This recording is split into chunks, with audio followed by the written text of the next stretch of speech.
सुप्रभात छात्रों। हम देख रहे हैं संपर्क भाषा के बारे में। संपर्क भाषा यानी जैसे उसे कॉन्टैक्ट लैंग्वेज ऐसा कहा जाता है, जिससे हम एक दूसरे के साथ यानी संपर्क स्थापित करते हैं या अपने विचार दूसरों के पास भेजते हैं, उसे कॉन्टैक्ट लैंग्वेज या संपर्क भाषा कहा जाता है। भाषा जो अन्य लोगों से संपर्क के काम आए उसे यानी संपर्क भाषा कहते हैं।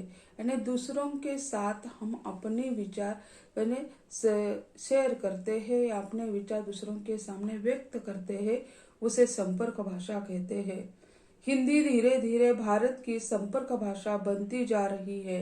एक ही भाषा परिपूरक और संपर्क दोनों भी हो सकती है। संपर्क भाषा का आशय है जन भाषा, यानी जनता जो है एक दूसरे के साथ अपने विचारों का आदान प्रदान करता है, तो वही यानी क्या है जनसंपर्क भाषा या जन भाषा ऐसा भी उसे कहा जाता है। इसी कारण आज वर्तमान समय में हिंदी यह जो जन भाषा या संपर्क भाषा के रूप में कार्य करती हुई दिखाई दे रही है। जिस भाषा के माध्यम से किसी भू प्रदेश में रहने वाले लोग सहजता से एक दूसरे से संपर्क स्थापित करते हैं, यानी जिस भाषा के माध्यम से किसी भू प्रदेश जैसे भाषावार प्रांत रचना हिंदुस्तान में हो चुकी है, इसी कारण यानी एक भू प्रदेश के लोग दूसरे भू प्रदेश के लोगों के साथ जो बातचीत करते हैं, जिस भाषा में वे अपने विचार व्यक्त करते हैं, उसको यानी जनसंपर्क भाषा या संपर्क भाषा ऐसा कहा जाता है। संपर्क भाषा शासन तथा राज्याश्रय से उपेक्षित रहने पर भी जनमानस में बराबर अपनी जड़ें मजबूत करती है। जैसे राज्याश्रय या शासन की भाषा अलग होती है, और इसी कारण आज वर्तमान समय में भी हम देखते हैं कि विदेशी भाषा को यानी यह राज्य शासन या राज्याश्रय मिलते हुआ दिखाई देता है, लेकिन सामान्य जनता की बात जो होती है वह संपर्क भाषा में ही होती है। उसकी पहचान राष्ट्र के सभी लोगों में होती है। राष्ट्र या देश के एक कोने से दूसरे कोने तक जाने पर जनता केवल उसी जन भाषा में संपर्क स्थापित करते हैं। जैसे हम देखते हैं हिमालय से कन्याकुमारी तक यानी एक धागे में पिरोने की भाषा जो है वह है हिंदी। यानी उत्तर से दक्षिण तक, पूरब से पश्चिम तक, हिमालय से यानी जैसे हम देखते हैं कि यानी निचले का किनारा जो है वह यानी श्रीलंका तक हम मानते हैं, तो हिंदी यह जो है जनसंपर्क भाषा के रूप में कार्य करती है। एक कोने से दूसरे कोने तक यानी जनसंपर्क भाषा जो है अपना संबंध स्थापित करती है। भारतीय संविधान द्वारा कुल 22 भाषाएं स्वीकृत है। यानी भारतीय संविधान ने 22 भाषाओं को संविधान में स्थान दे दिया है, वो हिंदुस्तान की भाषा मानी जाती है। 1961 की जनगणना के अनुसार यानी 1200 भाषाएं बोली जाती है। ऐसी अवस्था में यहाँ के लोगों को परस्पर व्यवहार के लिए संपर्क भाषा की जरूरत होती है।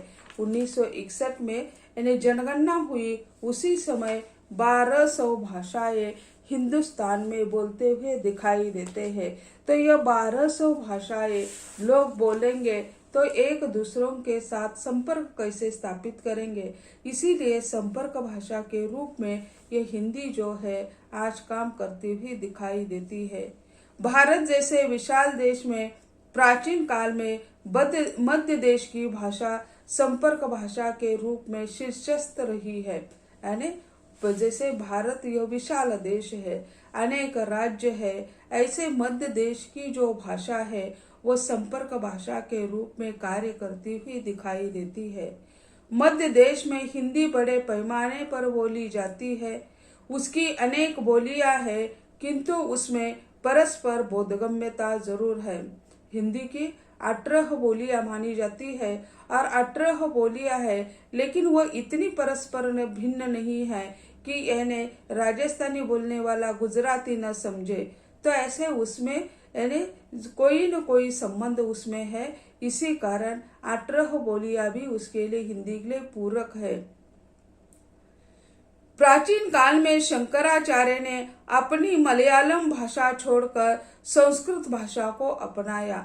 यानी आदि शंकराचार्य जो है प्राचीन काल में उनकी जो मातृभाषा है वो मलयालम है। यानी फिर भी उन्होंने अपने ज्ञान का प्रचार प्रसार करने के लिए संस्कृत भाषा का प्रयोग कर दिया। संस्कृत भाषा में साहित्य लिखा, क्योंकि व्यक्ति चला जाता है लेकिन उसके द्वारा लिखा हुआ साहित्य अनादि काल तक चलता रहता है। आगे चलकर वह अनुवादित होगा ये अलग बात है, लेकिन वह लिखित रूप में हमेशा के लिए रहता है। इसी कारण आचार्य शंकराचार्य जी ने अपनी मलयालम मातृभाषा छोड़कर साहित्य के लिए उन्होंने संस्कृत भाषा का आश्रय ले लिया है।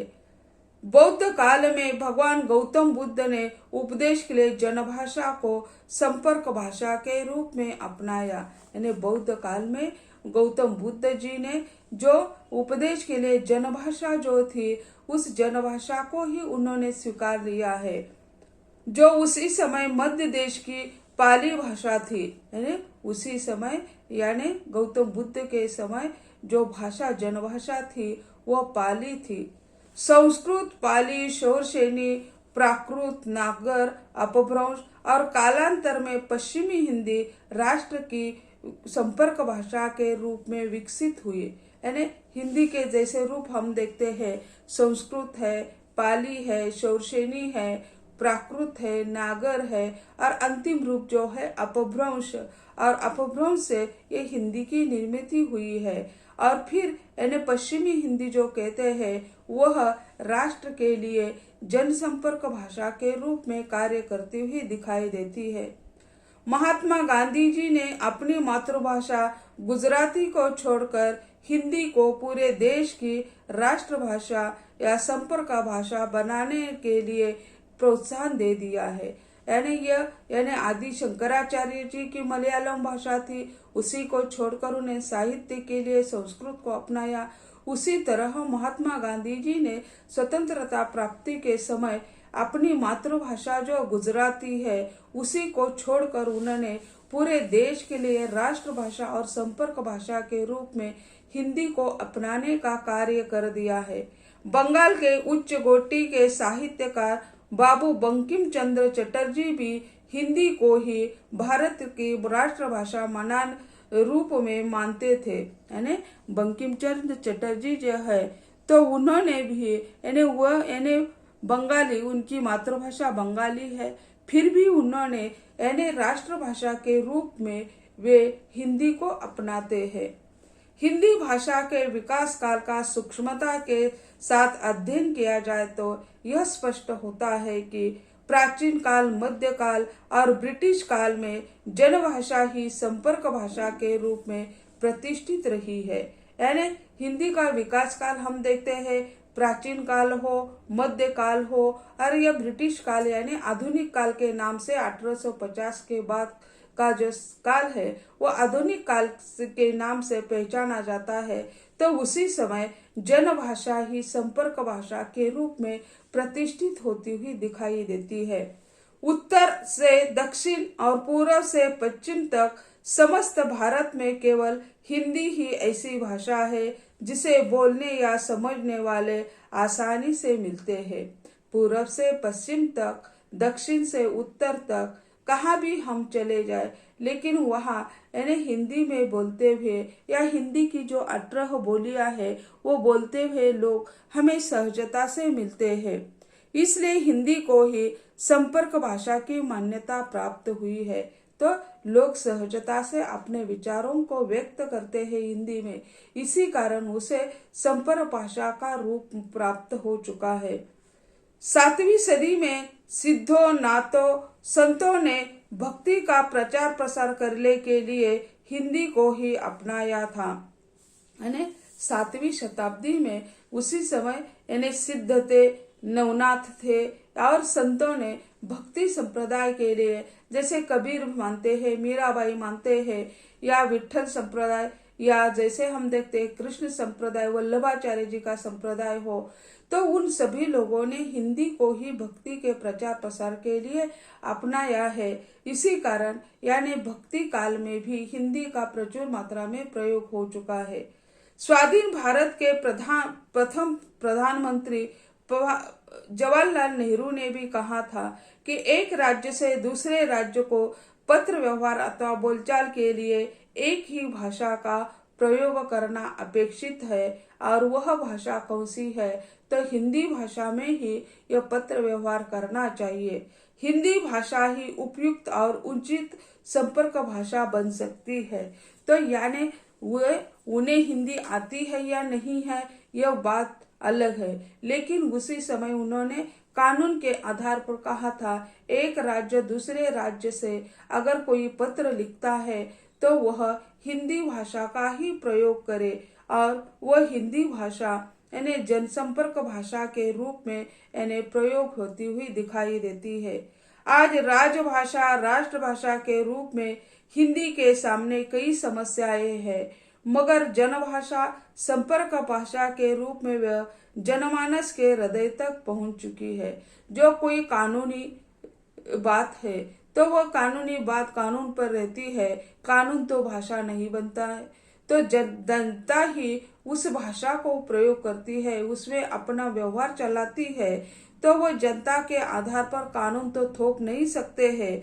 इसी कारण हिंदी जो है जनता के हृदय तक पहुंच चुकी है, जनमानस के हृदय तक पहुंच चुकी है। संपर्क भाषा के रूप में उसके सामने कई समस्या नहीं है, यानी संपर्क करने के लिए कोई समस्या निर्माण होने की बात नहीं है। हिंदी का समृद्ध साहित्य, उसका जो रूप है कोमलता, उसका रूप माना जाता है।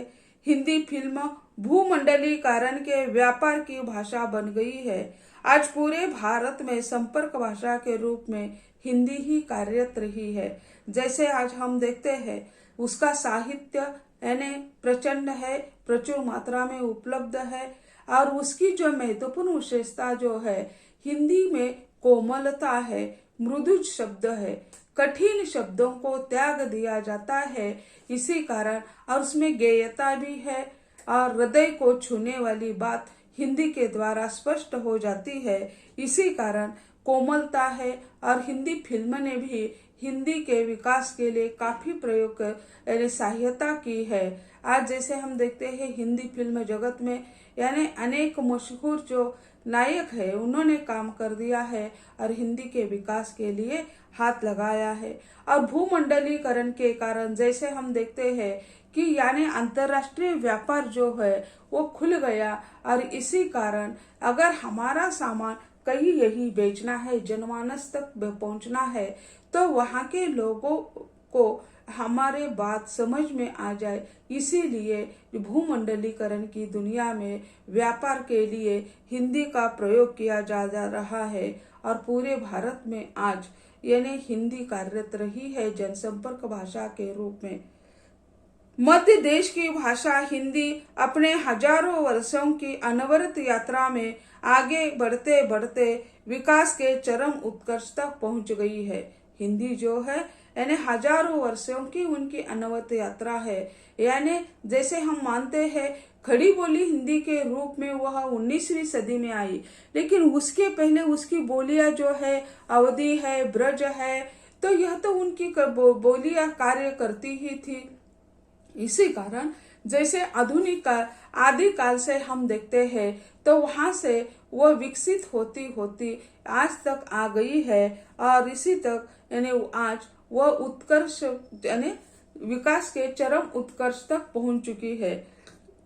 इसी बीच कई व्यवधानों को पार कर उपेक्षित रहकर भी उसने भारत भूमि में अपनी जड़ें मजबूत कर दी है। संघर्ष तो होता ही है, विकास में संघर्ष अनिवार्य है, तो उसमें उस संघर्षों का सामना करते करते आज जो हिंदी भाषा है उन्होंने अपनी जड़ें मजबूत कर दी रखी है।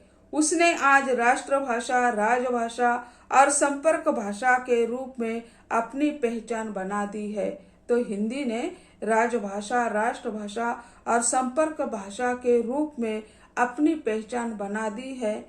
इसके अलावा मातृभाषा, जनसंचार भाषा, वाणिज्य भाषा के रूप में वह आज सफल व्यवहृत होती हुई दिखाई देती है। तो यानी बात जनता की है, जनता जिसे स्वीकारे वही भाषा जनसंपर्क भाषा बन जाती है। आजकल यानी हिंदी जो है जनसंपर्क भाषा के रूप में कार्य करती हुई दिखाई देती है।